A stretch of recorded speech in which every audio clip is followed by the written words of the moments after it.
Okay. All right, welcome this afternoon to our Board of County Commissioners meeting. Like we always do, we'd like to start with a prayer, a reading, or a thought, and the Pledge of Allegiance. And we look to anyone in the audience that would like to participate with us and offer either one of those two voluntarily. Any volunteers to do a prayer, reading, or thought, or Pledge of Allegiance? So I see two here. What's your choices? You got the prayer? Okay. Thank you. Should he state his name? Yeah, Paul Warner. Heavenly Father, we pause as we begin this meeting today. We're thankful for the processes that are available to us in the community. We're thankful for the county. Pray that the things that are talked about and decided today will be done so for the best good of the people in the county. We're grateful for the wonders of the Constitution and pray that we might be faithful and true to the principles that are contained therein. Again, we thank Thee for our community, for our county, for our country, for all those things that help us become better people and more concerned about one another. We pray now for Thy direction and care this day in the name of Jesus Christ. Amen. Amen.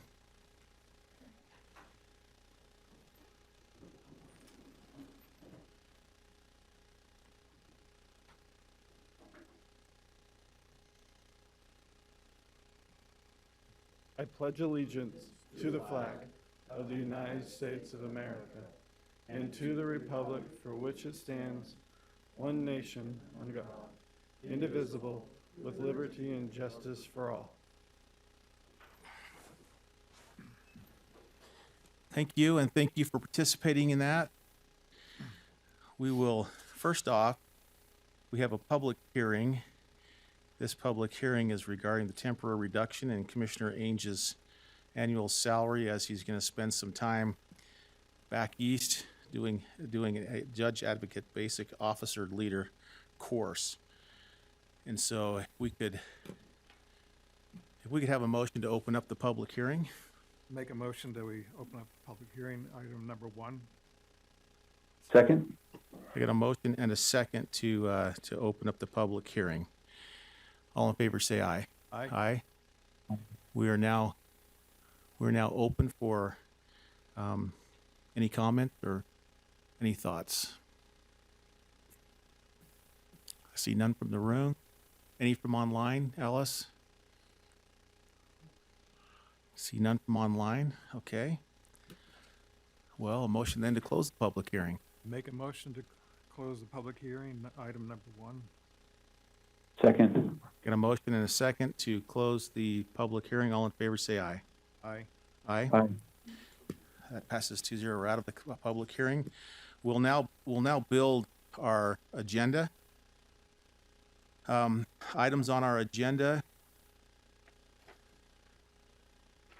We will go through a process of pulling items off our agenda to stay on our regular agenda for discussion, or what you'll hear us do is we will leave them on to move to consent. When they're left on a consent, that means that they've been agreed to by all 3 commissioners, either to be approved, ratified, adopted, or whatever the language is that's on the agenda item. And so let's start with items 1 through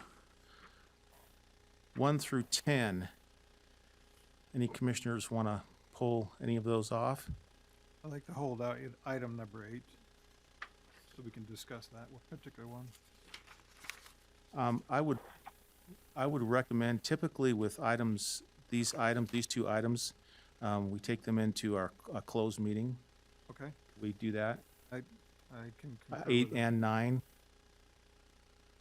So And- Commissioner, if you want to Move that we table agenda items number 8 and 9.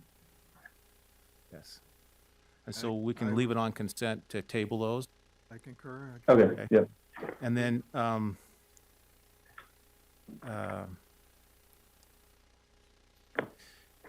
number 10 is I'm fine with leaving it on consent. I just think that in the resolution, they're listed twice. If maybe we could just kind of remove the last line, the names are listed twice. I think that's just a cleanup thing. I mean, I guess they could serve twice or have 2 votes. That was, the alternate was for the other 2 individuals, I think it was, the way it was listed. Yeah, this is for the board, the Right. boundary commission. Yes. And the names of the 2 individuals just listed twice on there, and so I thought maybe it'd be nice to take that off. And, I concur with that, Commissioner Lee. okay, Concur. so we can leave that on as consent, but just some cleanup on the language there. Excuse me. Sure. Rob Moore, I think what that's saying is that Kim Jackson is serving as an alternate board member to the positions currently, which will be held by Andrea Allen and Chris Paulson. Yes. Kim Jackson can't serve as an alternate member to other members of the Boundary Commission, only to the ones that are appointed by the county. So that's why that language is there, and it seems like they're referenced twice, but it's identifying that Kim Jackson is only serving as an alternate member for those 2 positions, the county positions. That's why you're a lawyer and I'm not. What I could do here easily is just change that from Andrea Allen and Chris Paulson the second time and just say for the county officials, county Yeah, elected officials. I'm fine. When I read it through it, I thought it looked like it was being listed Yeah. twice. So if we're okay doing that, just Good with changing it. that language. Yeah. Commissioner Ainge, you're fine, are you okay with that? I'm good with that. Okay, Thank you. okay. Number 11, typically I want to hold it to set the date, but since the date is in there, is there any reason why we would have to do that? Could we just leave it in there in consent? Okay. So how about then items number 12 through, let's go to the end. What are items that we want to, I'd like to hold items 12 and 13. 12 and 13? Okay. And I think I'll hold 19. 19.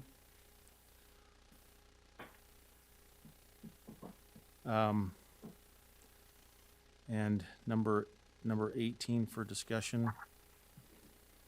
And number 20.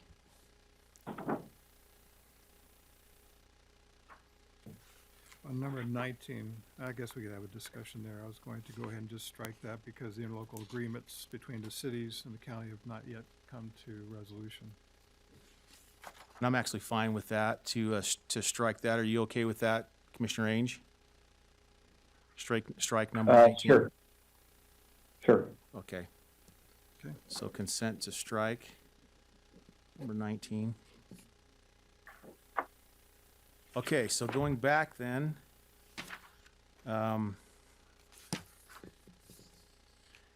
we have tabled number 8 and number 9.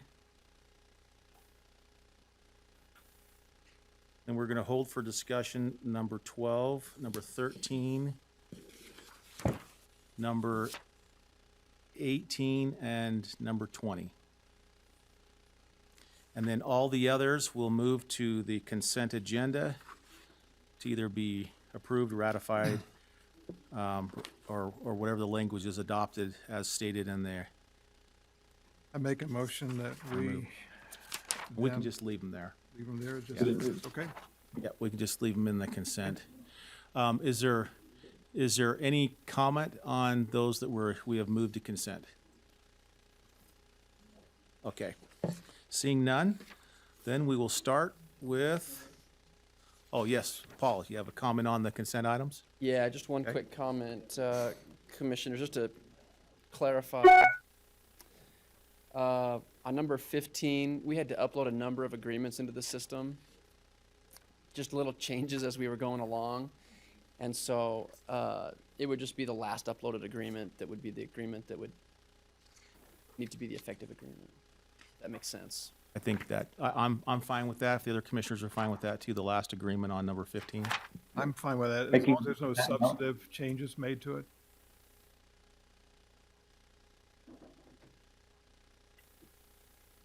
Depends how you want to define substantive, but there's some price changes that were just, some errors that were in there that were fixed. I'm fine with that. Yeah.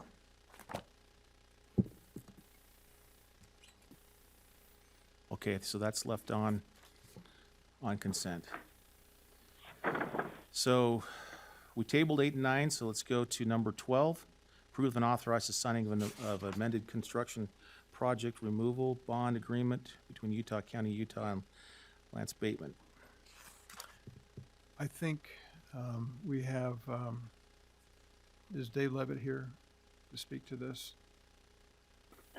This is Ben Van Noy. I'm here to speak to this, Commissioner. Okay. So after discussion last week in commission meeting to continue this, Commissioner Sakovich, we sat down and discussed some potential changes to this bond agreement. The only change in the version that's put on there that is different is on paragraph 7, the last sentence, and it would essentially be excluding intentional and negligent actions from the county from things that the Batemans would have to indemnify the county for something to happen during the tearing down of the building at issue, if that building were to be torn down. Ben, was there an additional item that you were going to address on this particular agenda item that Dave Levitt had postulated at the time when he and I spoke? My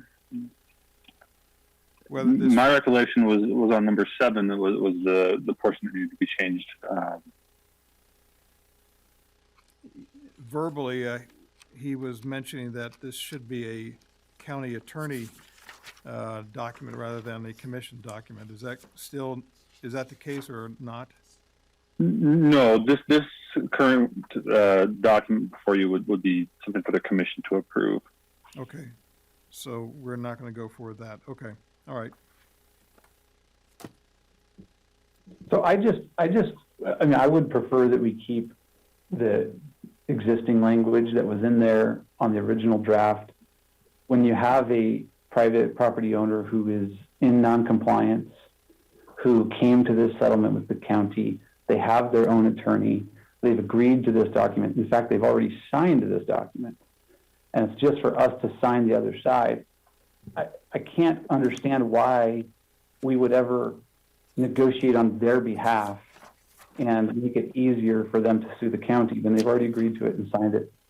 So I think we need to keep the protective provisions that were in there in the first draft. What was explained, what we discussed last week was that as written, the paragraph was impossible to enforce, that it could be overturned. And it would,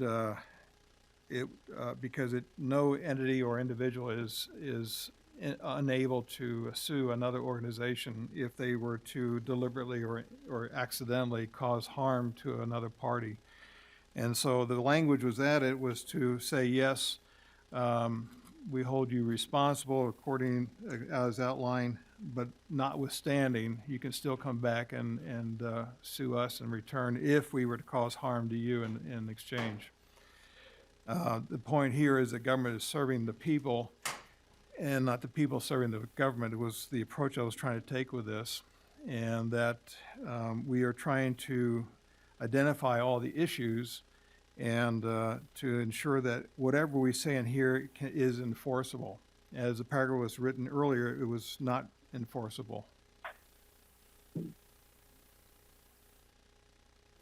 So I don't understand, like, why they've already signed it, they've already agreed to it.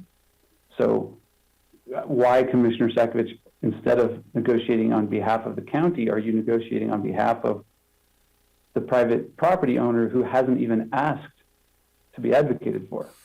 Well, if anyone were to ask, I have not received a penny from them in a donation. That aside, I'm representing both the county organization, the county government, and I'm also representing the people themselves that are affected. So I'm trying to be an arbiter in this to make sure that both parties are well served.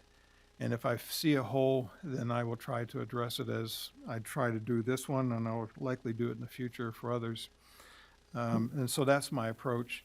Again, the paragraph was unenforceable as explained by the county attorney, And so hence they added that additional sentence. That's not the advice I've received from council, by the way. The civil division, that they would say that it is enforceable. There may be some acts where we would not be indemnified, but generally the provision is enforceable. Well, again, the initial draft, even if it was signed earlier, to me was one-sided. Using a sledgehammer instead of a pencil to drive home a point. And I'm interested in both the county's welfare as a government, and I'm also interested in the welfare of the individuals that we as a county are supporting and serving. And so I saw that paragraph as too one-sided.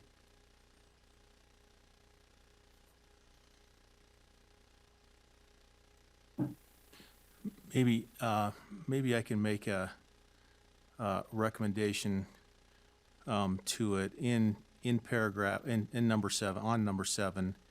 The added language to it says, notwithstanding the same, Bateman shall not be liable or indemnify for damages or injury caused by the negligence or intentional acts of the county or its agents, representatives, employees, officials, and any contractor hired by county. What if we took and struck the words, it says negligence and we struck that out so that it would read, notwithstanding the same, Bateman shall not be liable or indemnify or damage or injury caused by intentional acts of the county or its agents, representatives, employees, officials, and any contractor hired by county. I wanted the negligence, the inadvertent acts of county agents to be included in there as well, because there are times that we may do something that we did not realize the outcome from those acts. And so if we had the accidental acts as well as the intentional acts included in the language, it would assure the Batemans to be whole if they need to to ask for relief. Which the taxpayers of Utah County would then pay for in that instance. Yeah, the Utah taxpayers would pay for my faults if I were to cause harm to the Bateman farms. And so I would be liable to the Utah County taxpayers, yes.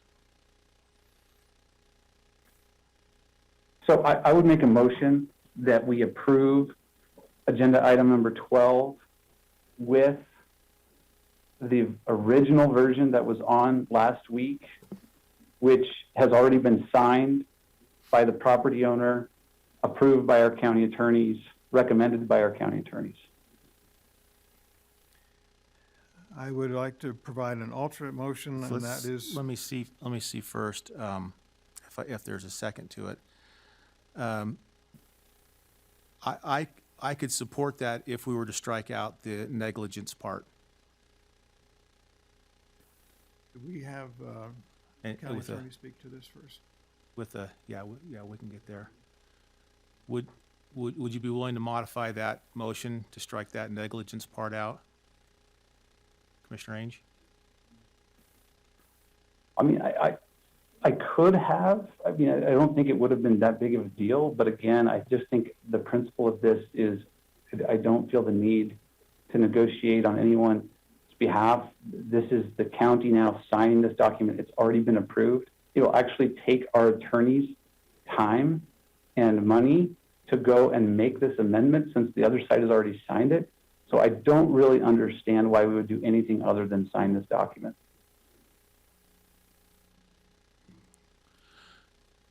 Right.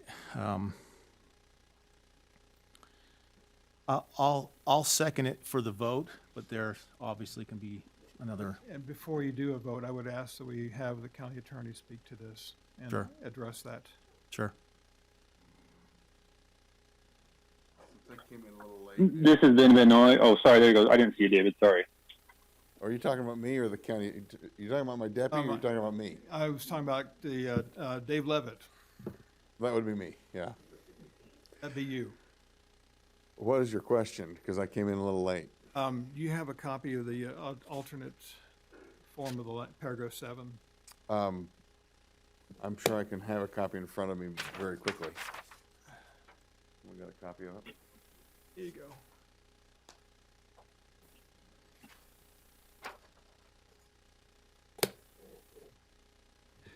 I had said previous to you coming in here, we had met, you, Benoit, and I, we talked through paragraph 7, what that meant.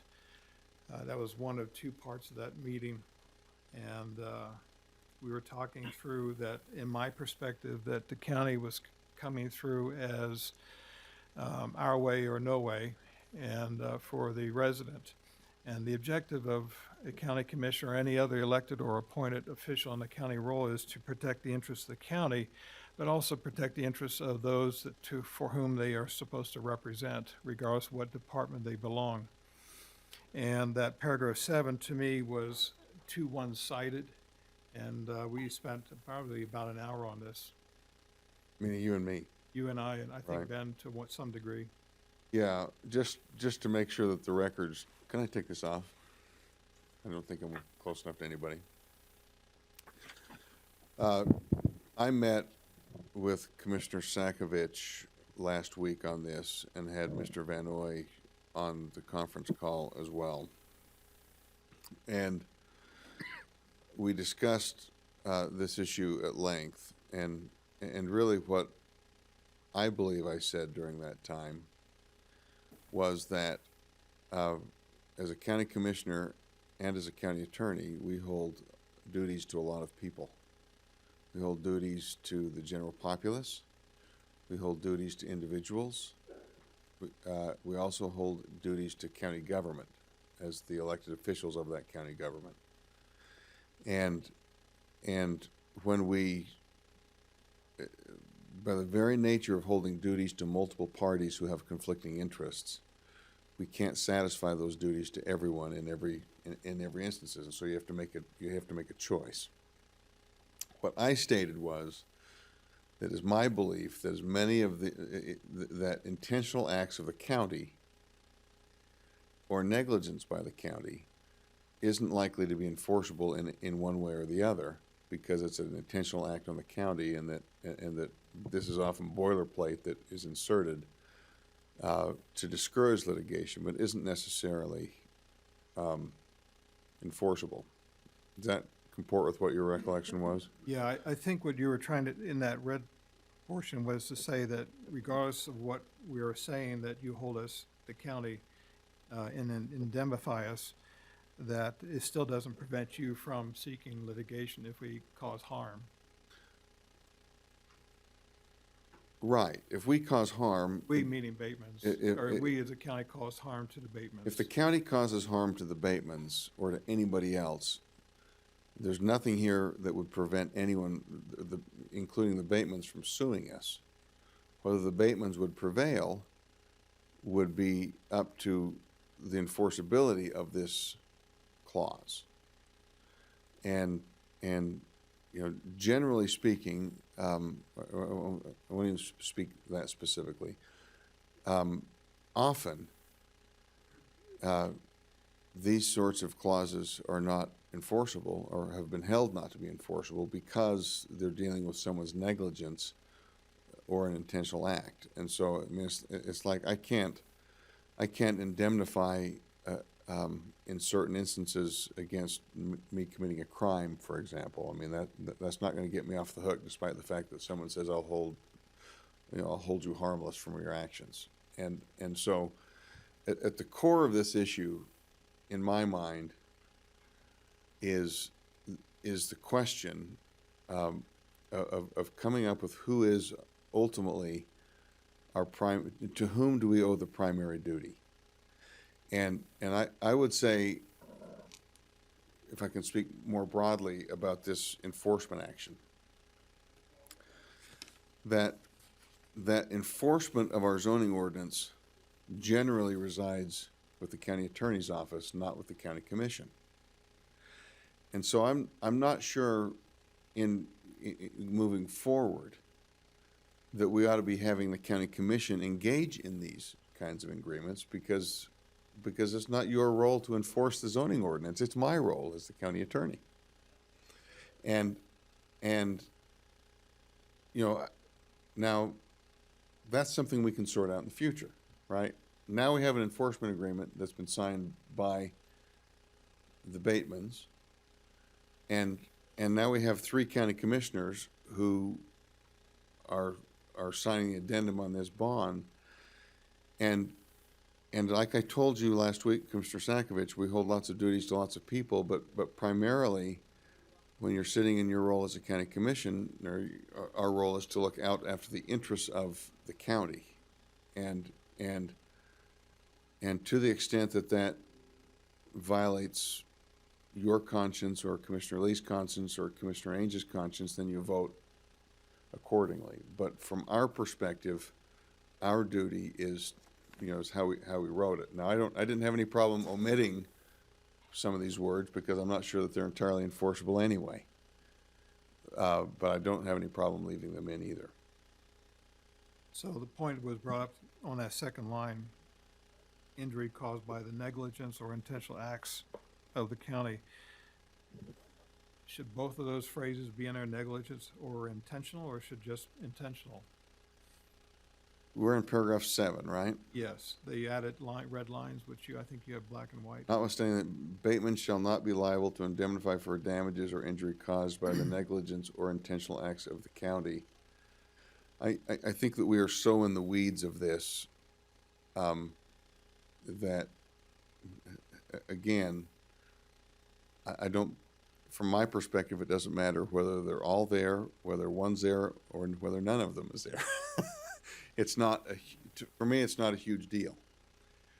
Hey, David, does Yeah. it change your opinion if you knew that the other party had counsel and already agreed to this and in fact has already signed this? Well, of course, if the other agreement's already signed it, if the other party has already signed it, they've agreed to this, then I don't understand why we wouldn't just sign it, because they have agreed to it. They're fine with these terms. And you know, and I understand your perspective, because I feel a tremendous duty to look out after the residents of Utah County, but I also feel a statutory duty as well to look out after the interests of the county, which is part of, you know, which the residents, of course, are part of. But to me, it feels very much like we're negotiating against ourselves a little bit, because the other party has already agreed with this. Yes, they agreed to the previous paragraph, that's correct. And I'm the one who brought up last week that this was too one-sided and that we should relook at that one paragraph on the document that they already previously assigned. Right, which then raises back to what you and I spoke about, and this is, I'm not sure why this is even in a commission meeting to begin with, because I believe that this is an enforcement mechanism that should be occurring from my office. And not that'll from be the county commission. future, but for what we have at hand now is what, do we add the language or not? Well,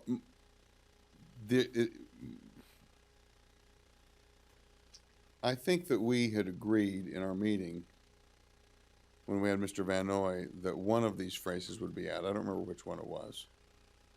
This has the negligence crossed out. Maybe that's what it was. But that was me that crossed that. And you weren't at the meeting. I wasn't at We the were just meeting. talking about that just before you Right. came in, and so he crossed out negligence as a possibility. The only reason why I did that is because intentional, to me, one, I'm trying to get around what the county would do where they go out there and intentionally harm the Bateman farm. If somehow the county wished to prove intentional, I don't know how you get there. I mean, to get that's a pretty high bar, that somebody in the county intentionally went out there and tried to harm the Bateman farm, using their authority and their power.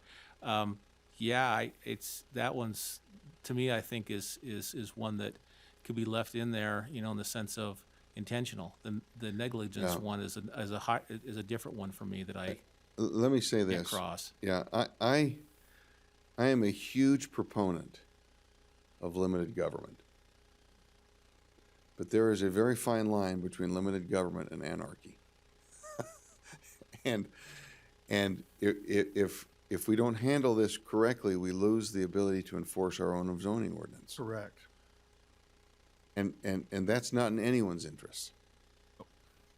And, you know, I believe in this instance, and again, I have the utmost respect for Commissioner Ainge, for Commissioner Lee, and for Commissioner Sakovich, and I've had private conversations many times with all of you.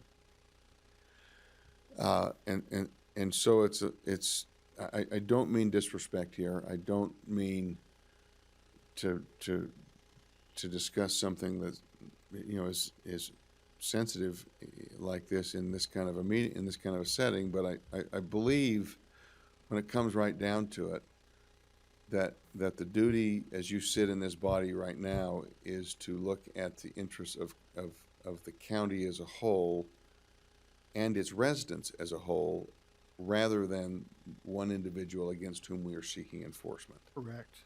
And I was seeing that paragraph used not just for Bateman specifically, but for all current and future agreements we have. Right. I Now, understand. Now, Is that, I'm not I'm sure gonna that. counter you just a little bit You got because, it. Go ahead. and maybe we should talk about this offline, but there is a fine line between the order and chaos that you have, and the people's only real true check to that is the elected officials they put in office that have the ability to true. do so. That's true. And so there's a fine line and balance that we have in there too. I did not, I was actually fine passing this last week. It wasn't one that I had circled off.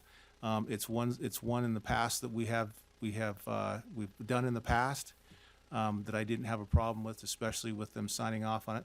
My intention with crossing out that negligence part was to see if we could find some compromise that didn't destroy either side of what we're trying to accomplish. Well, and now that this is in the commission's sphere, this is for the three of you to decide. You know, and Commissioner Ainge is accurate. It's going to take some time, but we all know how long it takes to delete 3 words off of a word processor. It's not like it's going to take a lot of time, right?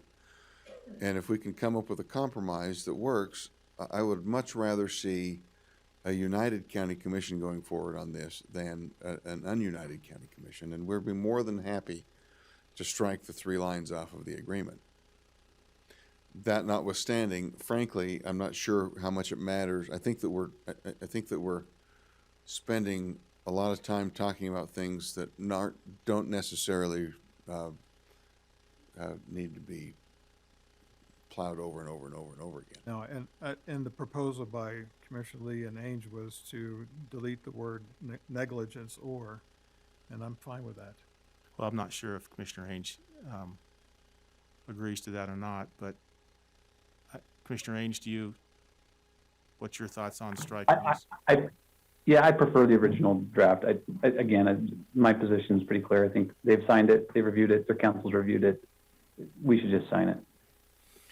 And it does, to change it is in fact negotiating against ourselves because they have agreed to these terms.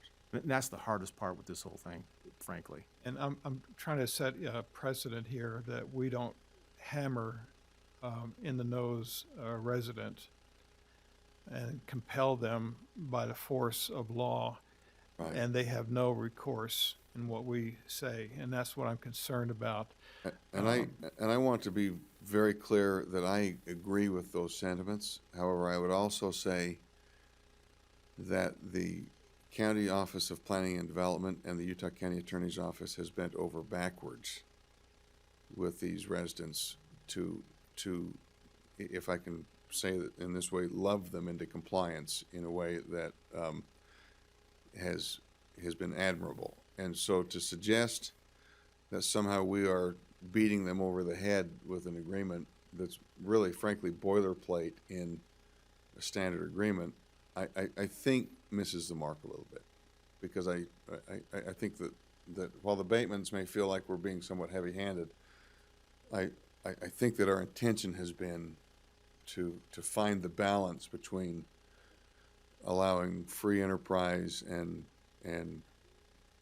ingenuity to be balanced with the need for enforcing our zoning ordinance. And to your comments, I need to emphasize that this was my take on this. I never even talked to the Batemans about this paragraph 7. No, I This, understand this that. was simply my own discovery here, and I was thinking about current and future agreements that we should not come across as, you have no choice in matter.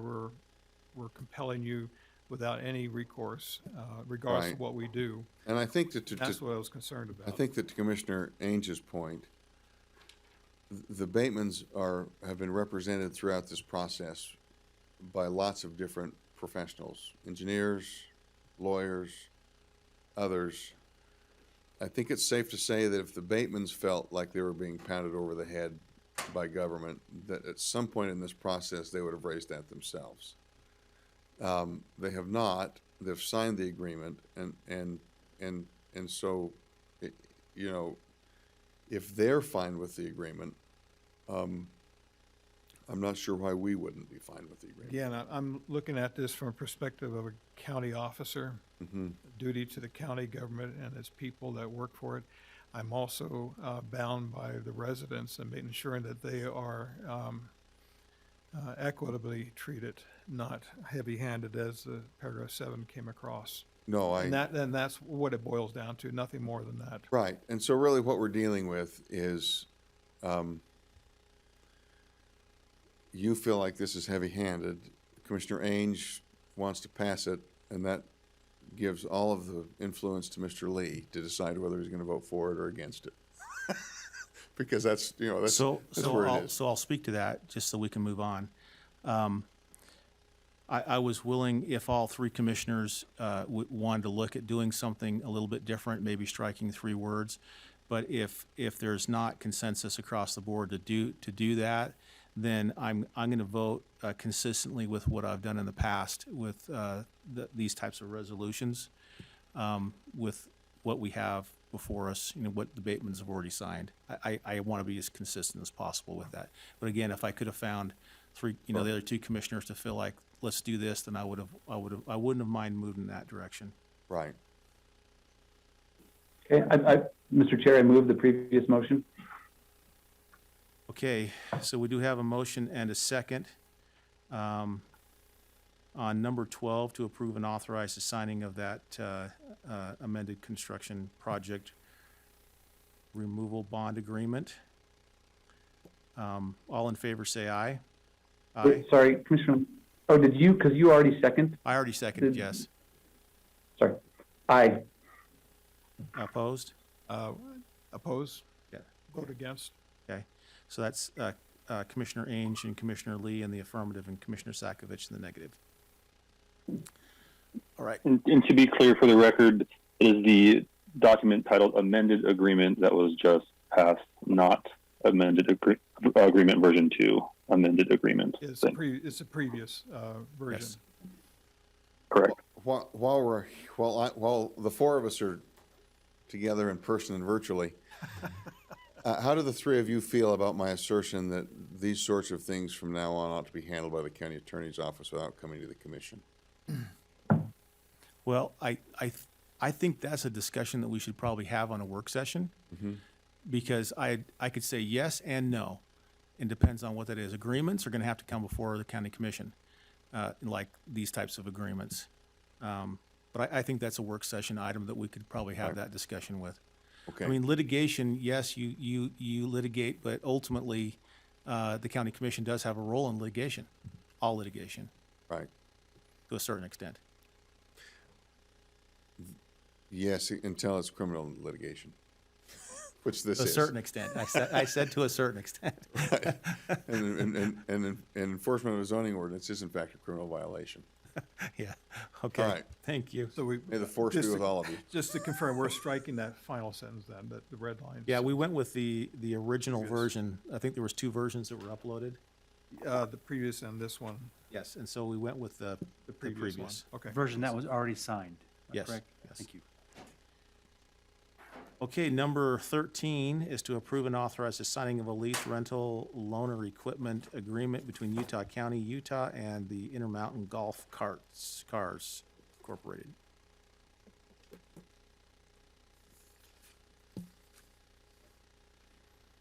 I had questions on this one. Eric Edwards, Utah County Health Department. You- Want me to- So, are there any questions about this one specifically that I can help answer? I asked to have this held just because I want to be sure what, it says, authorize signing a lease agreement for these golf cars, and it doesn't tell me what it is for, and I didn't see an attachment with it. So we have a need for golf carts to be used to shuttle individuals to and from the parking lots, 2 at the Shopco Center and 4 at the American Fork proposed location. This is to safely move people to and from their people that have trouble walking, difficulty with ambulating, from their vehicles to the lines, and there can be a long distance to walk from their cars. These are large parking lots, and the entrances aren't right next to where they're coming from, and so this will also help us speed the how rapid we can actually have this be a high throughput site, get more people through quicker, and so safer and quicker transport of individuals from their vehicles to the vaccination site and back to their cars. So I that's guess what you'll this is for. use, what, National Guards, medical folks, or medical people that are there to do the driving, or how's? Whoever we trust to do it as safely as possible.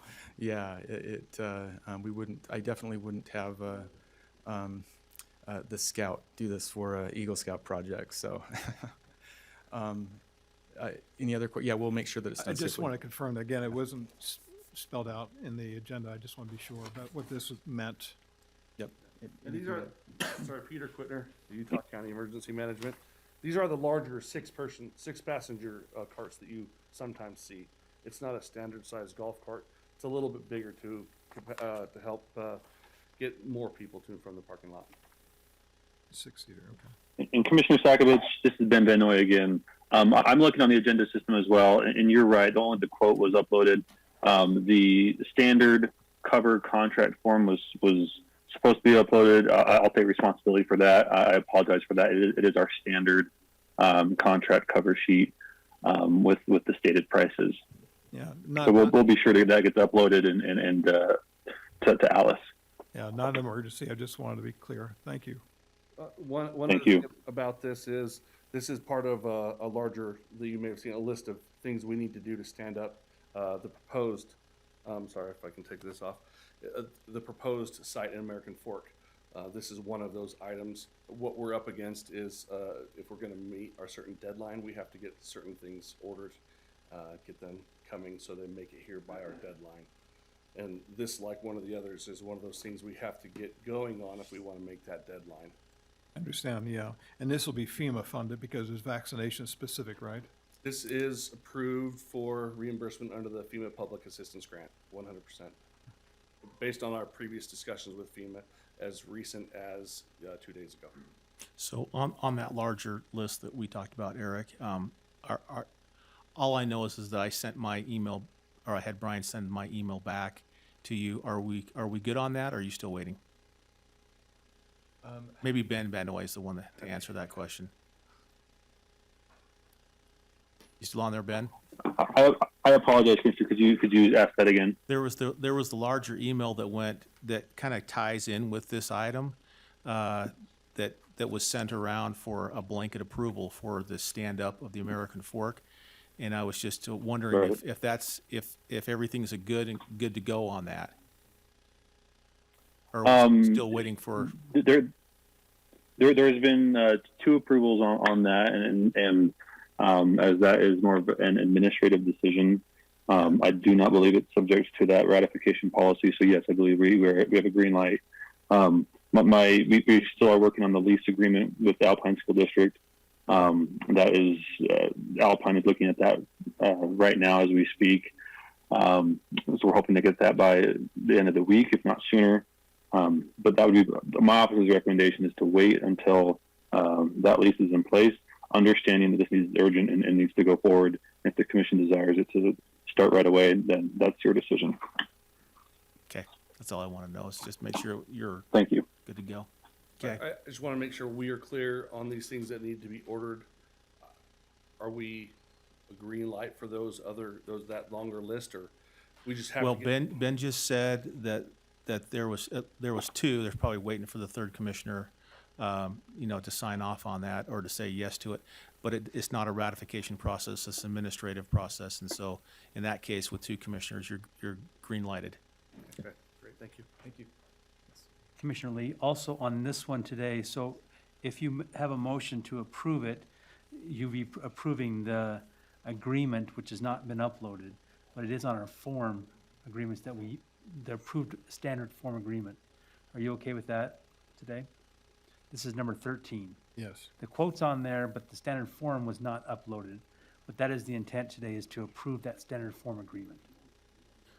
Okay, and we could approve according to a review from your office. Yes, As to legalities, right? thank you. Sorry, this is Ben again. There is a standard form from ITC, just their lease rental form. We looked at that. That will be attached as well. I mean, normally that would be a process problem for me. I'll just admit that. Correct. But given the circumstances that we're in and trying to get things set up quickly, I don't want it to delay it. And Which is so why I'm as- clarifying that. Yeah, so I'm glad that you're bringing that up, because I personally just don't, if this is approved, I wouldn't want that to hold it up for another week or so, and then here we're trying to start and we can't, and people are trying to walk and it becomes cumbersome, especially if it's this standard form that if you don't sign, they're not gonna lease to you, so you'd have to go somewhere else. Right. Thank you. Okay, any other questions or a motion to be in order? I'll make a motion, we approve agenda item number 13. Second? Is that, I got a motion and a second, and I assume that's upon the review of the standard lease. Upon the correct, upon review of the standard lease. By the attorney's office, yeah. Yeah, by the attorney's office. Okay. Yep. Okay, motion and a second stands then on that. All in favor, say aye. Aye. Aye. That passes 3-0. Okay, number 18 is to approve up to 4 FEMA CARES Act funded time-limited Utah County emergency management positions to augment efforts to identify locations and set up and ongoing support operations and relocation needs in support of the COVID vaccination centers. I brought this one up, and I have talked with Sheriff Sergeant Peter Quittner for a couple of years about this, and with COVID becoming a crucial infrastructure requirement focus, Peter with members of the Public Works Department and Human Resources and in fact, IT, specific cities, has coordinated, who else I left out? Oh, yes, Health Department has coordinated with all these various departments and entities to find and maintain and then find new locations for the COVID vaccinations that can be offered to the general public. And what we have talked about is where are we going to be in 3 months or so from now? We don't really know, but we have to prepare for the potential of increased number of dosage availability. With that in mind, Peter has been kind of orchestrating this, not kind of, but has been orchestrating this by himself, again, with all the support from the other departments and cities. But in context, the idea of 4 civilians added to Sergeant Quittner's give him additional arms, basically, so that Peter isn't in multiple locations at the same time, is allow individuals to represent him in maintaining current locations, current vaccine locations, as well as future locations, and to work with cities and report to him on the outcome of those. If for some reason Peter were to come down with COVID, as others have, he could be out of condition. His supervisor is tasked to address other areas of focus for the county sheriff's department, and can't give the attention that Peter Quittner has been giving it. And so I'm asking that we approve up to 4. He may only need 2, but that will be decided over time. And then we want Peter to talk to this. Yeah, Peter Quittner, Utah County Emergency Management with the Sheriff's Office. First of all, I know Sheriff Smith wanted to be here. I just wanted to give him an opportunity if he is available to make a comment from the phone. If not, he has asked me to speak, and I didn't know if he was going to be able to be there. I'm here. Can you hear me? Yes. Commission on, and Peter can speak to this as well as I can, but on this issue, as we set up these vaccination points right now, we have 3 that are set up. And I know there's 4 on there that it's just up to 4. We believe that moving forward, having a person at each of these facilities to help facilitate and be a liaison between the facility and emergency management and their needs is something that we've been lacking and would help out quite a bit as we try to run these facilities. And the other ask would be is in the funding. I know we have different funding sources. One goes to September 30th, one goes to December 30th. Our ask would be is that we can, that these are time limited and temporary positions, but that we could use the December 30th date as our drop dead date for these positions, because it's going to be tough, we believe, to get people to take a job that just has very limited months of work involved in it.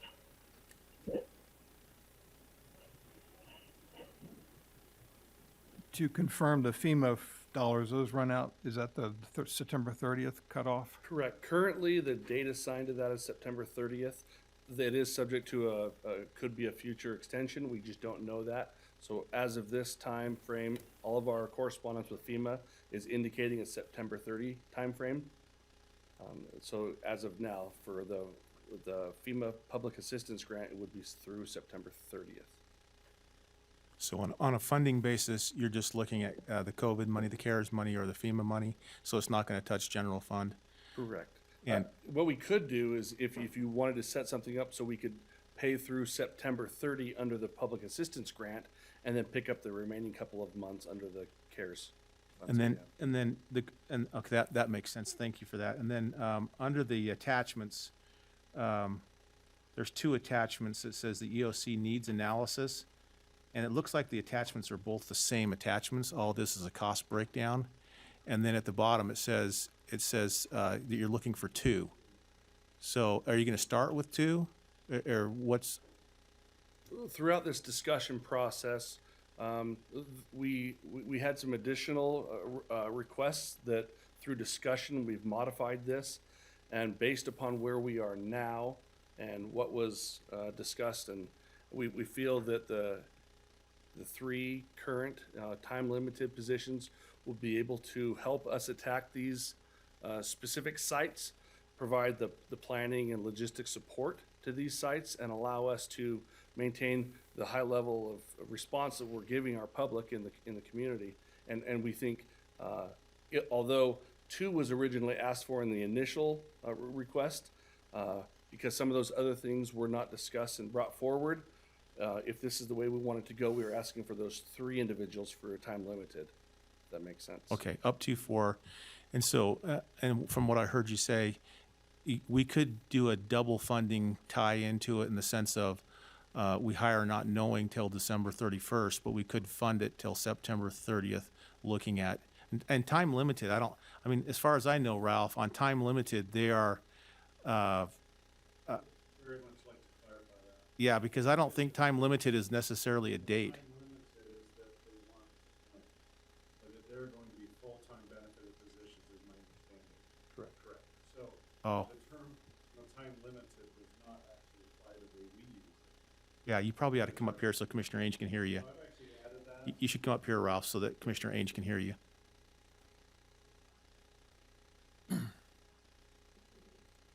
So this is Ralph Barnes, HR.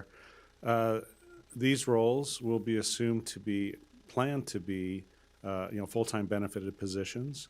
And they will be also planned to end when the funding is not approved or not available. And that's how they will be set up. The time-limited verbiage is being used to apply to the fact that they are not going to go on forever. So it's just a little, confusing. There's been, several iterations of this, and this is the final version. So that, I just want to clarify. So the cost analysis that you have in here is for one of these positions. You're assuming all four of them potentially are the same. Correct. And the reason why it's private is because it's still being considered, right? That's correct. But those estimates are considering full-time with benefits. Full-time with benefited. That's the amount that is in the system. Okay. And the need was, as it was for the nurses, medical techs, we need to attract good people that are willing to do it, not just for 60 days, but be able to do it throughout the rest of the year at least. Correct, and part-time individuals would not be helpful. We need these individuals throughout the duration of an operational day of at least 8 hours for a vaccine clinic, and I can't tell you, things are not going to get easier. They're going to get more complex now that we're moving to a third site, even increasing the demand on not just health department staff, but especially the EOC because of the operations and the logistics. And often I'm asking the EOC to forecast needs for me, to seek out additional sites that I and staff at the health department, that's not really our role. It's the emergency operations role. And Peter's done a fantastic job, but they need more people to be able to do what I'm asking of him, to be able to respond to the best of our ability. Yeah, So- because for me, I observe the health department director is intimately involved in negotiation of the facilities as much as Peter Quitner has been. And that's why I said up to 4, because it depends on how many locations we have and how they're going to be deployed, how they're going to be used, who's going to stay behind, and who's going to be moving somewhere else. And you may wind up moving someone from an existing location elsewhere to find a new place when, for example, Shopco becomes no longer available to us. So the question I have is, and I'm supportive of moving forward with this, probably with some understandings, to it. Now the understanding with it being full-time is a clarification. But if we can use the FEMA money until September 30th as the funding mechanism, I would be supportive of going that direction. And what we always do is we talk about ramp up, but we never talk about ramp down. And we did a little bit with the nurses because we said, as that ramp down starts to happen, we're going to have to start saying, you're not there anymore, because you don't want 35 or I don't know how many nurses are out there standing around, and there's only a trickle coming in. And so the same thing would have to happen on this too. If we're looking at December or September 30th, and I don't know when that ramp down will happen, and hopefully sooner than later. That's always the goal, right? So if it starts to happen, then there would be you'd start doing some, changes, which would give us a natural break in there if we're moving from FEMA money to CARES money. It would be wise, though, to plan on an additional CARES extension of October, November, December, in case heaven forbid this goes on for another 3 months, and we do still need these 3 individuals or 4 individuals to help with a lingering response. Does that make sense? And we have no idea what the federal government's going to do. They're always giving us signals. It might be a mute point. But True. still, at some point in time, there is going to be a ramp Right, down. Right, but if this keeps ongoing through September, October, November, December, we would need to figure out those additional 3 months. Absolutely. And I would be supportive of going forward with it, with an understanding that we first go to the FEMA money, and then second, after that, if they do an extension, we continue that. If they don't, then we look at, if needed, go to the CARES money to kind of continue it. And my only discussion point on that is I do want to make sure we get the best people we can. And it's more attractive to people if we can give them a date. If it's a longer term through December, we might be able to attract more people or more qualified people. And that's just what I'm thinking of the inability for us to find the people or the quality people if we're only offering a short time frame versus a longer one. That's my only thought process on Well, that. I think you'd have to be honest with them, and that is that we're looking at till December 31st as a possibility, but depending on the workload and what needs to be done, and after we have the sites and everything's taken care of, we don't know when that ramp down might happen. Eric hasn't told me yet. He thinks it's going to hit here at the peak, and then we're going to start going down. We don't know. Right now, we're just looking into the future. And keep in mind, as we consider this, it's been a dry winter, and I'm anticipating additional fires. I don't know if they'll be as bad as they were last year, but if we are, Yeah. Peter Quitner, that's the other thing that he has to turn his Right. focus to, and hence That's- why up to 4. absolutely. So between the fires and Right. COVID is what we're thinking about. So it sounds like you might ramp up with 3. That would be our ask. That would be the ask. Well, if we approve this and we approve for 4, then you have the ability to go to 4. But you may ramp up with 3, and then if the need starts jumping up there, then you'd probably go up again to 1 more, and then probably start backing down the same direction. If once we start backing down, or if we have fires and everything, it's a whole different conversation. We will have fires, but I mean, it's just a matter of where and when. But That would be great. I would also add one more thing, that I can tell you other counties do have an extensive emergency operations group. Peter's kind of a one-man show here at the county. And it might be smart now too to think long range as far as emergency operations and support, to start investing in the future of building this. I mean, COVID is showing us the necessity. The health department could not have done what we're doing now without the Utah County emergency manager, meaning Peter, and his crew. I think it would be wise for us to also start planning for the future of potentially having a built-out program where we can have an incident command structure, and that can be ramped up quickly and immediately. And so that's one more thing I think would be wise for us to start considering into the future. So, okay, all right. thank you. All right, so we've got number 18. Hey, and I think motion. I'll walk through this. I'll make a motion that we approve up to 4 FEMA/CARES Act funded time limit county emergency management positions to augment, et cetera. The FEMA portion, I'm not sure how to put this in the phrase, but I would make a motion that we use the FEMA funds through up to September 30th, 2020, Unless extended or something. unless extended, correct. And if not extended, then we go automatically on the 1st of October to the continuation of these individuals under the CARES Act funding through December 31st, 2001. Second. Okay, I've got a motion and a second to the approval of up to 4 FEMA CARES Act funded positions. All in favor, say aye. Aye. Aye. Aye. That passes 3-0. Okay, number 20 is to authorize a change in the staffing plan. Sheriff's Department to add 1 full-time grant-funded career service cook. Are you going to speak on this?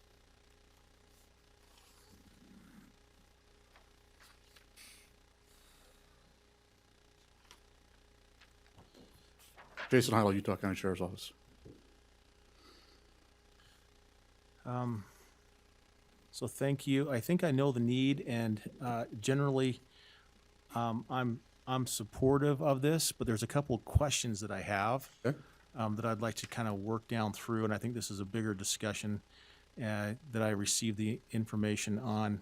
In looking at our revenues and expenses, for the Sheriff's Department, but specifically for the jail, there's a couple of things I noticed in there that are interesting to me that I'm trying to wrap my mind around. When we look at jail food expenses for 2020, there's $2,381,997 in expenses, and then the jail revenue for that is $1,379,382, which puts us about $1 million short of the expenses versus the revenue in the overall and the jail food department for 2020. But on the other hand, I look at the Meals on Wheels and I see the expenses at $543,686. And as previously been talked about, the Meals on Wheels revenue was over $1 million. And so I see that delta and that difference there. But the reason why I asked this, I asked for this information is to have an ongoing conversation about revenue and expenses. because when we live in silos where we say this one's up, but overall we're down, I'm wondering what we can do, because when I look at 2019, the expenses for the jail food expenses were about the same, $2.3 million, but the revenue in 2019 was $2.2 million. And so we were a lot closer in 2019 than in 2020. And of course, the Meals on Wheels were pretty close to evening out. And so I'm wondering if if the cook that you had there and the part-time cook were able to handle what happened in 2019, how come they can't handle it in 2020 was an anomaly. Now we're looking at 2021, where the differences between 19 and 20 was about $100,000, difference in there. And so, again, I see your side in the sense that it's a workload issue that I think you're trying to deal with. Right. And going from part-time to full-time is going to help alleviate some of the workload. But I am seeing a decrease in revenue on the jail food part of it. So the decrease for 2020 is a direct reflection of the population of inmates for 2020. Unfortunately, along with that decreased population, we had a severe increase in food costs and in non-food costs, paper goods, plastics. All those costs went up as demand for all that went up. So that's where the bulk of that difference comes from. Also, we had to run more civilian staff during the 2020 pandemic because our inmate population was down, and we weren't able to staff it as full as we typically do with inmate labor. Okay. So there's as we all know, 2020 was a little bit different year, and there's all kinds of things that have affected that revenue. But the majority of that would be the inmate population, which is back up on a slight uptick right now. So Yeah. Well, that makes sense, because like I said, when I look across on the expenses, I got $2.3 million for 2020, $2.3 million for 2019, and 2.3 in Right. some. So it looks pretty consistent on that note for me. And to be, it sounds crazy if you're not in the business, but it takes almost as much manpower, work, and dollar amount to prepare food for 1,500 people as it does for us to do 3,000 people.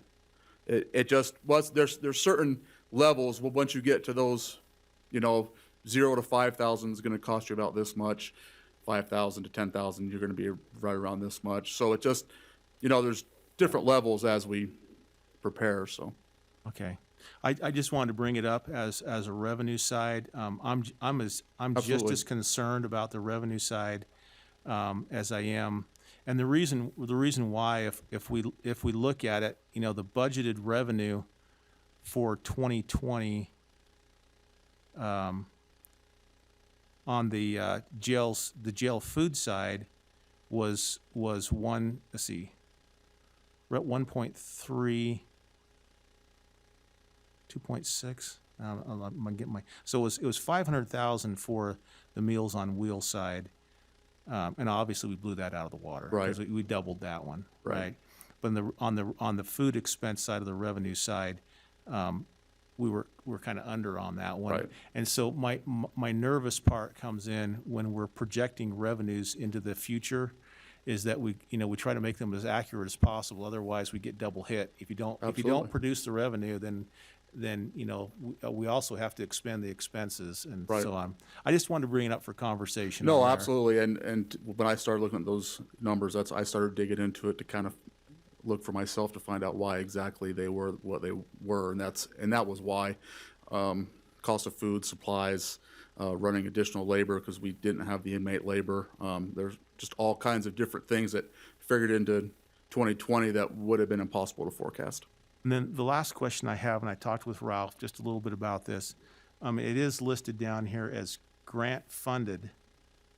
And I'm not sure, grant funded to me always means that it's tied to either some timetable or you know, a certain expectation when it comes to money. So for instance, if the Meals on Wheels starts going down, below what are we looking at going the opposite direction?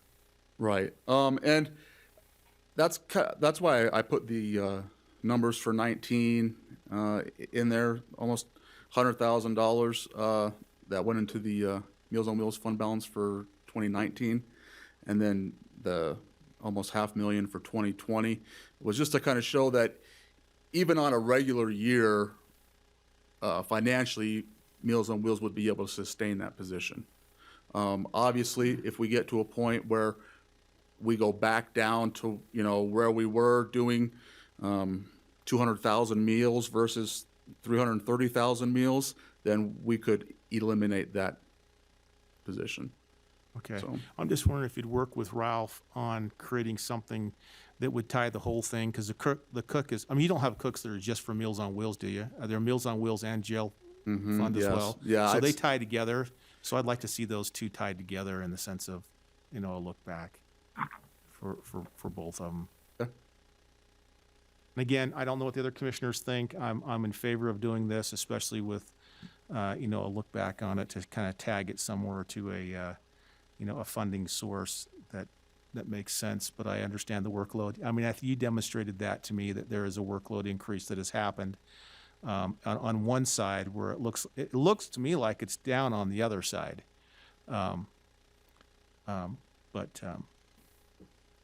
Yeah, I saw the fluctuation, and as I looked at the spreadsheet, and I'm wondering if it's just because we got such a great community now, as opposed to a year or so ago, or if it's COVID related. And in my mind, I'm trying to think: is this a CARES Act funding option? I don't know what the real answer is on that. I don't know if it is. I mean, I'd love for it to be, but I don't know if it is. You know, Peter, if this can be FEMA funded, this position, This or these FEMA would be positions, more like or CARES yeah. money funded? Because we're looking Where at it's a direct reflection of. what is the reflection of this downward, upward and down? Is it because of the COVID situation? If it is, could this be a CARES Act fund? Peter Quittner, Utah County Emergency Management. If you're specifically asking for the FEMA Public Assistance Grant, the 100% reimbursable funds we've spoken about, two different things. One is CARES Act monies, the other is the FEMA Public Assistance Grant. I have already reached out to our FEMA correspondent on this particular case, and what we're asking also, it all goes hand in hand. With the health department, we're also asking to feed the employees that are there that can't get away. They're working as hard as they can. Part of this process was this, I mean, correct me if I'm misspeaking, but this is also to support feeding those individuals because of the COVID vaccine sites that we have. That's one of the things that we've spoken about this, and it was reflected back to me that this is a need, that this would help fill that gap. Now, because of that, I spoke to FEMA about adding a cook in this particular case, and they said it is 100% reimbursable if they're focusing a time on the COVID sites. The meals that we're asking them to prepare could make that 100% reimbursable through that September 30 timeframe that we spoke before. Would that be meals that we are preparing, or is this going like Kentucky Fried to get the meals? Well, that would be meals that we are preparing. So we're bringing those meals that we are preparing to the vaccination sites. And that will actually be an additional revenue source for us also. Yeah. And so that would be, but you'd have to do a cost center on that to make sure and separate it, right? Because I don't know how. Well, the whole food service department itself is a. Yeah, but I'm wondering, just to make it audit proof, if you're doing it just for COVID response versus the inmates, I'm wondering if you'd have to somehow separate time. Well, one of the things we have to do that we're already doing is we're already breaking those costs out. And if this is something that we're able to do based upon your approval, we would be tracking those independently. We already have all of those tracking sheets set up. So we're tracking all of that. Okay. And the staff's hours could easily be tracked separate from anything else from now till this September. And I'm guessing that staff will probably do something for Meals on Wheels that normally it do, and then spend amount of time for the COVID locations and then back to meals, what they normally do, and then maybe back again. So it might be a mixture of hours that you're tracking. Let me clarify something. I apologize. One of the things I specifically spoke to FEMA about this is not just the meals for preparing for the employees at the vaccination sites, but because of the uptick that COVID has caused, and these cooks are also doing the Meals on Wheels program, that also is allowable. So both of those would be allowable under that public assistance grant. So when you say uptick, you're referring to work impacts that are interfering what they would normally be doing. Caused by COVID. The additional 150,000 meals that were produced in 2020, yeah. Okay, thank you. You bet. Any other thoughts? This is up here at the commission, or a motion, be in order? I'll make a motion that we approve agenda item number 20. I guess I should add in that to use the FEMA or CARES Act money as arranged by the Sheriff's and Human Resources Department, if that makes sense. Okay, Second? we got a motion and a second to authorize that change to the staffing plan as described. All in favor say aye. Aye. Any opposed? Did I get an aye out of you, Commissioner Ainge? You did. Okay. Yep, I was an aye. All right, that passes 3-0. All right, now we're moving to our closed meetings. We do have, I have been alerted that we need to do closed meeting 21. Is there any others? Not that I'm aware of, Commissioners. Okay, then we can strike agendas 22, 23, and 24.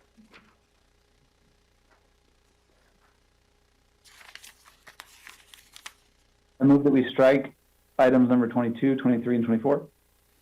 I can second that motion. Motion and a second to strike agenda items 22, 23, and 24. All in favor say aye. Aye. Aye. Aye. That passes 3-0. If we can set item number 21. I move that we approve and set a closed meeting for item number 21 at this date and location immediately following this meeting. Second that motion. We got a motion and a second to approve and set that date, time, location as stated number 21. All in favor say aye. Aye. Aye. Aye. That passes 3-0. We do have one work session item. Come on up, gentlemen. This is to discuss with the representatives from the Freedom Festival regarding the 2021 Freedom Awards Gala and other potential 2021 Freedom Festival activities.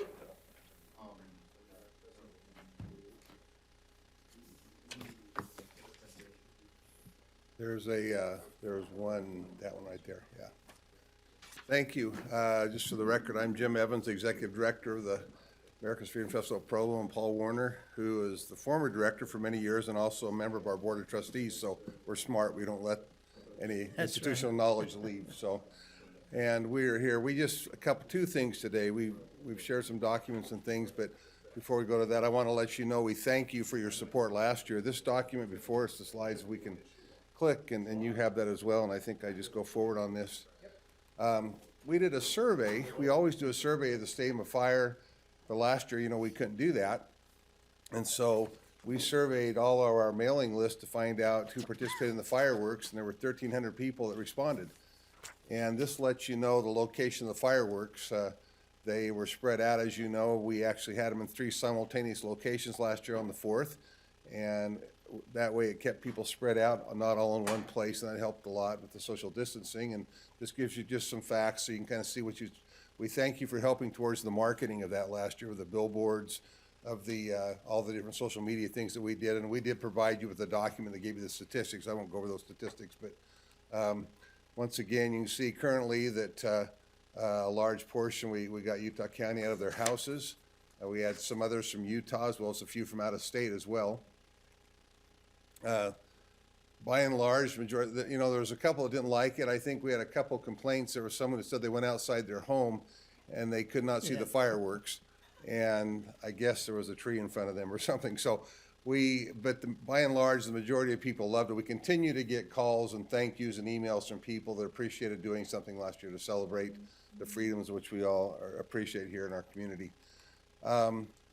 We actually had a soundtrack, and about over half of the people listened to the soundtrack on KSL of the music and the patriotic music that we had with that as well too. And then finally, we had wasn't part of what you helped with, but we had the Best of Stadium of Fire, where we pulled some of the several shows from Stadium of Fire, got permission from the artists. We were actually able to show that at 9 o'clock, and some people watched it, some didn't. But once again, a lot were out watching the fireworks, but KSL was good to show that for us as well. And then these are just some of them. We asked to survey some of the top choices. You know, we won't be able to get a lot of these people this year because we won't be able to have a full stadium. We want to just maybe share. But any questions on last year's fireworks before we talk about this year, what we want to do? There was a lot of other details we gave you in the packet. And I enjoyed it. You just noticed the largest names there are unaffordable. right now. You know, normally we could, as you know, that, and maybe talk about this year of what we're looking forward towards with the gala, which we've supported in the past.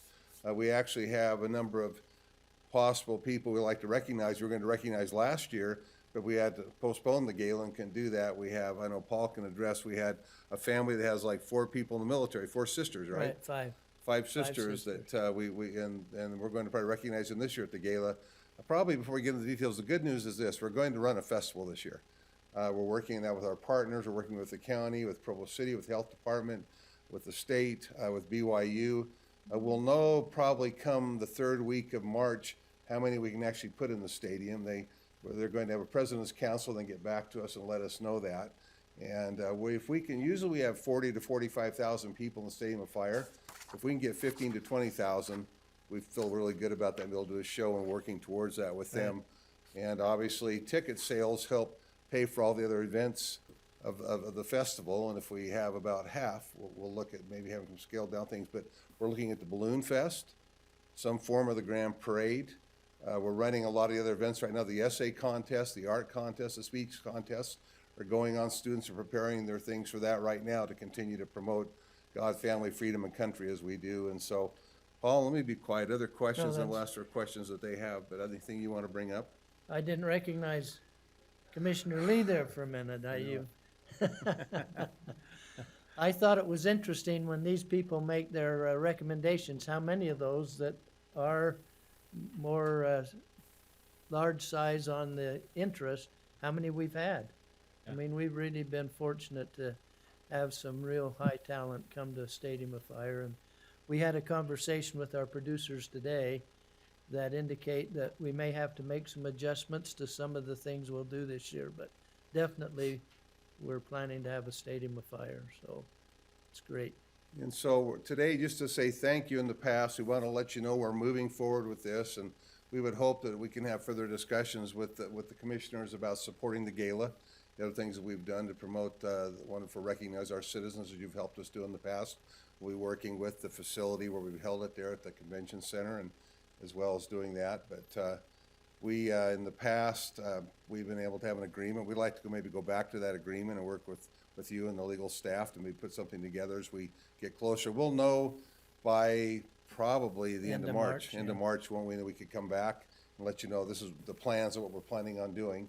And we want to let you know we're moving down the track. People want to get out of their homes and celebrate, and we're anxious to do that as well. So we just ask, are there any questions?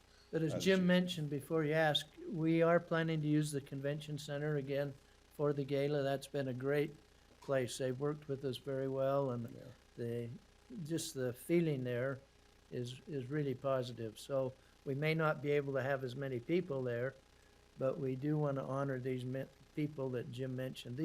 This family of 5 sisters have all served in the military and are from local, I think they're originally from Uinta. And they're an amazing family, and so they've already agreed to be honored. They were agreed to last year. And of course, we decided not to have the gala because of everything else. But the gala's been a great thing, and it's been Utah County sponsorship that's made the difference there. So, as Jim said, thank you very much. So I'd open it up for any questions that any of you have just of things we've mentioned, or any other questions about the festival that we're going to put together this year? Yeah, in a very tough year last year, I think that was one of the bright spots. Going out there and being able to at least see the fireworks. I know I took my family, we went to the Orem area to watch, and so thank you for at least trying to find some continuity between the good, bad, and the ugly. I'm glad that you're looking at going forward. My question comes in if we're decreasing, do you see a decrease on our side? Because most of our stuff is not necessarily, except for maybe the convention center side, but that's still. Do you see a decrease in funding from us that you'd be looking for, or would that be pretty consistent? I mean, you're probably still working through it to kind of find where you're at, and I get that. So I'm not trying to put you on the spot, but I am a little bit. What do you see on our side that might be just a little bit different? Well, as Paul mentioned, you've helped, the things you help support. We might, for example, the convention center, we might have fewer tables, and so we're able to, the costs will be less, and then, so perhaps the funding goes down just a little bit. We're working on that right now. We still have some basic requirements we have to meet, no matter if we have a certain amount of people there or not, but that's one place where it could go down a little bit in funding. We still, obviously are going to try to do as many as we can in the convention center. We won't know. We're watching really closely and working with the county and also with the state to follow the guidelines, and we're trying, it's a moving target. Yeah, we just don't know. I mean, it may, yet, but I mean, the Governor Cox just opened up side-by-side seating in some of the live events, right? Right. With, as long as you had a mask on, so that it could change all the dynamics depending on if we're in the moderate level or not, or even lower. I'd love to be in And that that's low where risk. BYU becomes a key because of their commitment to be in tune with the community. But the other thing is you do so well for us is the community grounds here for our, Right. all the vendors that come and have Freedom Days, and that's really been, and then the parade's a big challenge with 300,000 people normally, so we're gonna have a parade, and we've already talked about, it may be a different kind of parade, may have to be scattered further, but we really do, so your money, your sponsorship has really gone further than just the gala. The city, New Skin's been a great support, as you know. That's been the basis for being able to make the Freedom Festival work. If it wasn't for you, it wasn't for BYU and New Skin, the city, we'd be in trouble. maybe an answer to your, direct answer to your question, keep that reserved for a little bit longer into March till we know exactly, the numbers we're going to do on all the events. Right now, we're planning on doing as big and as large as we can, and the trends are going good, but we're still maybe about 3 weeks out from knowing exactly if we could come back to you in the latter part of March and let you know exactly what we'll need. We think we will, but I can't say yes, depending on the amounts. So if you could at least hold on to what we've done with our partnership just a little bit longer. I do know this, that the account that we take that money out of that supports from our TTAB board that, is also our advisory group that comes in here. Yes. This is one of, if not the biggest event, for the county in replenishing into that fund account that is used also to support, the Freedom Festival. So it's besides being a fantastic event for our community and our county, just on that funding side, it is pretty critical for a lot of the businesses that are trying to survive in a very interesting time. Well, and we hope that's what happens, is that we bring the people in again, so economically, we really are a blessing to those businesses. As you know, close to $20 million. You've seen the numbers in the past and know that kind of supports what you're saying. It brings in those revenues. Yeah. So thank you for the time today. Thanks for the support this last year. We'll look forward to, as we get more details, coming back to you and working with your staff to get on the agenda to try to finalize, as we know what we're going to be able to run for sure. But we're planning on running a Freedom Festival this last year, and say it from the rooftops. We need to do that. We actually had, I'll have a little humor here. The other day, I guess Paul got a call from BYU ticket folks at the Marriott Center, and then we'll finish here. And they said, Paul, what's going on? Dave McCann just announced we're having a stadium fire. People are calling to get tickets. All over. Well, what happened from our first chair meeting, one of our folks posted, On Facebook. Facebook, that we're going to have a Stadium of Fire on the 3rd, and Dave McCann saw that and put it on his Facebook. He didn't have to announce it on the news, and people were calling to buy tickets. Who is it? We want them. So that lets you know that people are really anxious to get out and celebrate what we've done in the past. So we'll do our best to help you as a county do that. So thank you. Okay, very good. And if Paul, if there's any way you know I can buy tickets to get into a BYU basketball game, let me know. Yeah, that's, both Jim and I are That's like, with that very thing. We're working on that right now, so. So if I we would do love to have a problem purchase with some. talent, though, we thought that the 3 county commissioners with their guitars would do the job. there we go. And people will buy tickets to come watch it I'll, because they're anxious. I'll to tell see you what, something. I play the guitar, so I'll play the guitar and they sing. All right, we're Okay. on. I didn't hear an okay from Tanner, though. That's, That would be a disaster. Thank you for your time today. All right, thank you. Thanks. Thank you. All right. Is there any public comment? Come on up. Is there anybody online? We'll take there's a comment here in the room, and then please just state your name. And then if there's any online, just go ahead and raise your hand and Alice will look for that. Paul Kelly, that was a great lead into what I wanted just to state to the commission. I run events, and I have two of my major events are 2 wrestling events. This year I ran one at the Utah County Convention Center, and the other one I ran at the UCCU Center at UVU. It's a tough environment to be an event planner right now, with all the restrictions, with COVID, with everything that's taking place. And I've seen that there are 6 counties in Utah currently that have opened things up and made it more available for events to be taking place.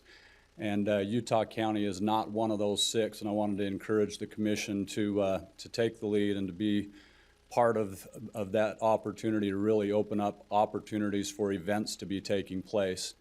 I listened to an event coordinator on Rod Arquette's show, and I wanted to advocate for this event. I don't know the details, and so I can't comment too much on what's taking place between the county and these event coordinators, but this event coordinator in particular felt like he was a target of trying to make events happen.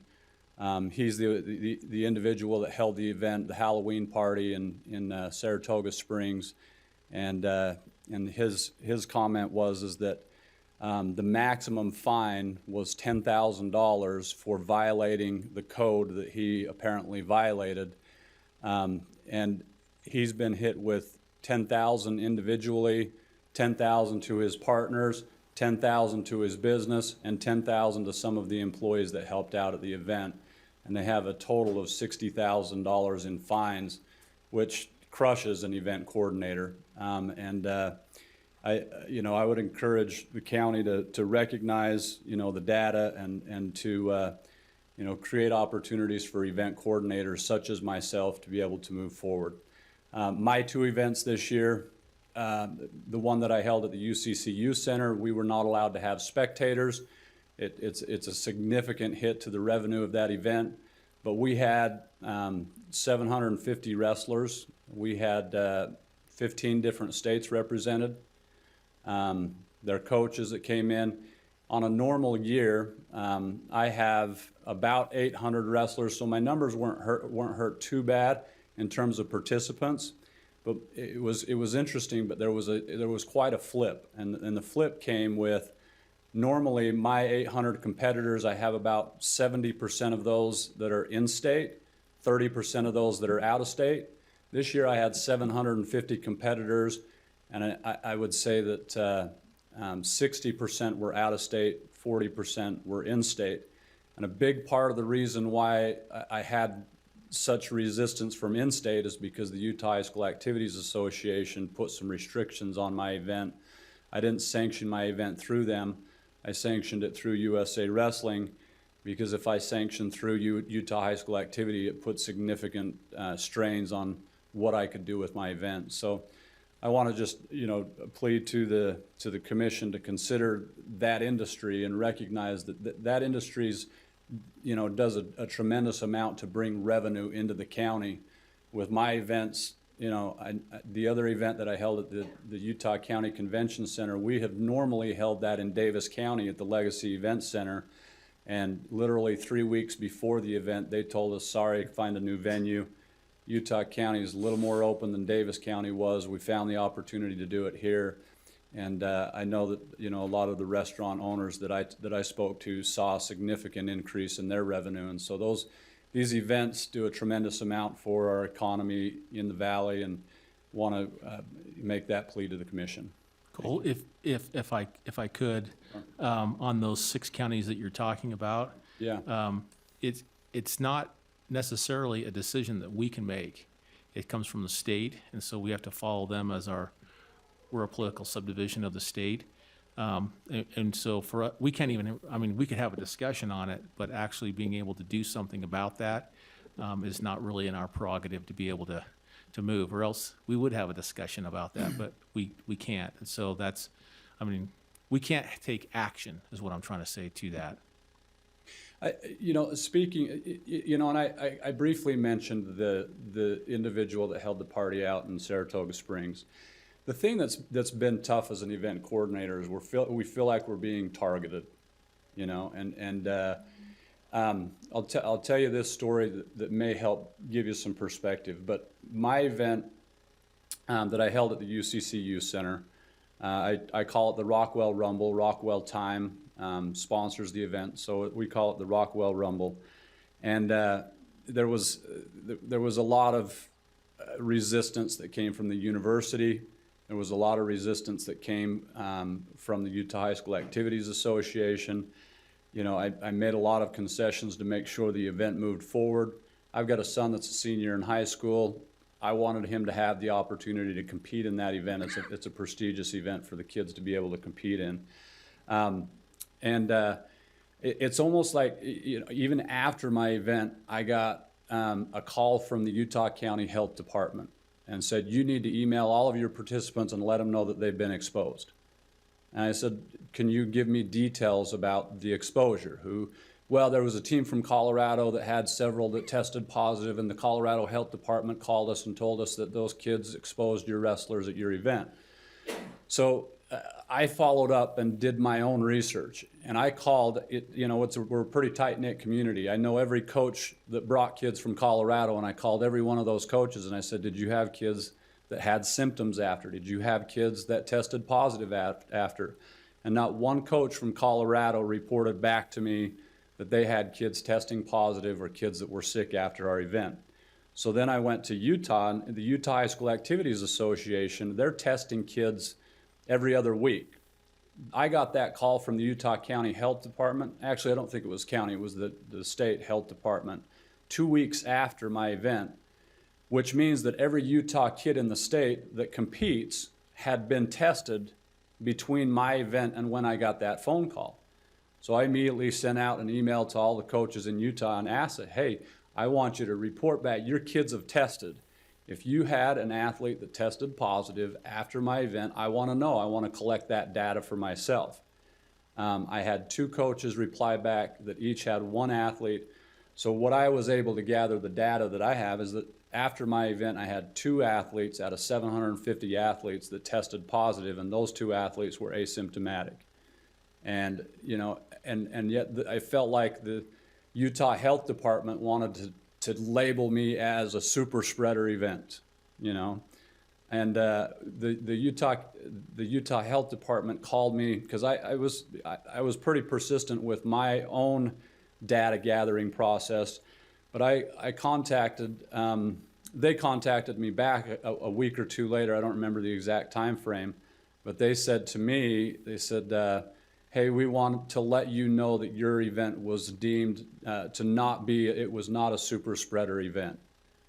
And I said, okay, I appreciate the phone call, but can you share with me the data that brought you to the determination that my event was not a super spreader event?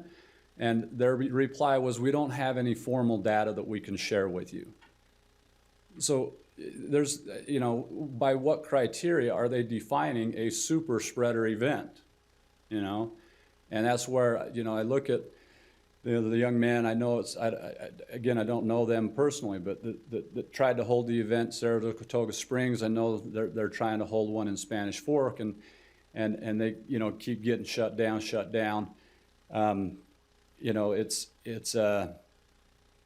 these events they're wanting to label them as super spreader events, you know, and they seem to be sometimes politically motivated. If you gather for this political purpose, well, we're not going to worry about whether we call you a super spreader event or not. But if it's for a purpose that we don't politically deem necessary, then we're going to target you as a super spreader event. So it's been tough as an event coordinator. So Absolutely. I don't envy the position you're in. Congratulations on your son too, making it all the way as far as he did. thank you. Yeah. Appreciate it. There's one online, okay. Whoever it is online, Alice? We have a Christopher Bromwell. If you want to go ahead and unmute yourself, and you can proceed with your comment. Perfect. Thank you very much. Commissioners, thank you for this chance to make a comment. I had made a comment back in December about an issue some of us were trying to address up in the Sundance area for old lots which were sold in 1942 prior to county zoning ordinance. And I had just referenced that we were trying to work through the issue, proposing a land use amendment to possibly address that. Since that time, we've been able to have, I believe, a very constructive meeting with your county attorney, Robert Moore, and the director, Bryce Larson from Community Development, and some of their staff. And that actually happened last week, February 17th. And out of that meeting, we were trying to come to some solutions for the lots, and we felt like that was worthwhile, the first meeting. So we have another meeting scheduled for March 11th to continue to try to find a solution for these lots that currently have an illegal status. But I just wanted to express my gratitude for the time that you've allowed these employees to take to work on this issue. I do feel like everyone's working on it in good faith and recognizes the complexities here with these lots, with how old they are. So yeah, I just wanted to express my gratitude for the time everyone's taken, and especially the Community Development Office, because I recognize their time is very valuable and they're very busy right now. So thank you very much. All right, thank you. Any others, Alice? Okay. If that's it then for our public comments, we'll move into our closed sessions. Thank you.